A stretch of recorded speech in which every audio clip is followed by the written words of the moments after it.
ایران میں جاری احتجاجی مظاہروں کے درمیان ایک شخصیت ایسی ہے جو اس صورتحال میں ملکی سیاسی مستقبل میں اپنے لیے امکانات دیکھ رہی ہے۔ رضا پہلوی، جو تقریباً 50 برس سے بیرون ملک مقیم ہیں۔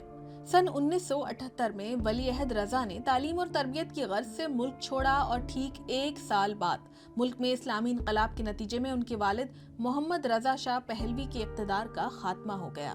شاہ پرست ان سے مسلسل یہ مطالبہ کرتے رہے کہ وہ وطن واپس آئیں اور ملک میں بادشاہت بحال کریں۔ تاہم رضا پہلوی کے مطابق وہ ایران میں بادشاہت کی بحالی کے خواہاں نہیں۔ وہ چاہتے ہیں موجودہ حکومتی نظام کا خاتمہ ہو اور ایرانی عوام کو یہ موقع ملے کہ وہ آزاد انتخابات کے ذریعے اپنے مستقبل کا خود فیصلہ کر سکیں۔ وہ ایران میں موجودہ حکومت کے خلاف سرگرم مہم بھی چلا رہے ہیں۔ وہ عوام سے حکومت کے خلاف اٹھ کھڑے ہونے کی اپیل کر رہے ہیں اور بین الاقوامی حمایت کے حصول کے لیے بھی کوشاں ہیں۔ تاہم پہلوی کو مسلسل تنقید کا سامنا بھی رہا ہے۔ جون میں ایران اور اسرائیل کے درمیان ہونے والی جنگ کے باوجود ان کے اسرائیل کے ساتھ دوستانہ تعلقات اس کی سب سے بڑی وجہ ہیں۔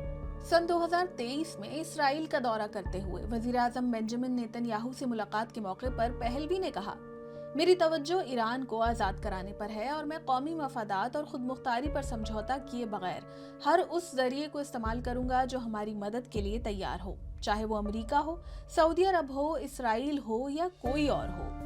اس کے باوجود حالیہ مظاہروں میں شاہ زندہ باد کے نعروں کی گونج سنائی دی۔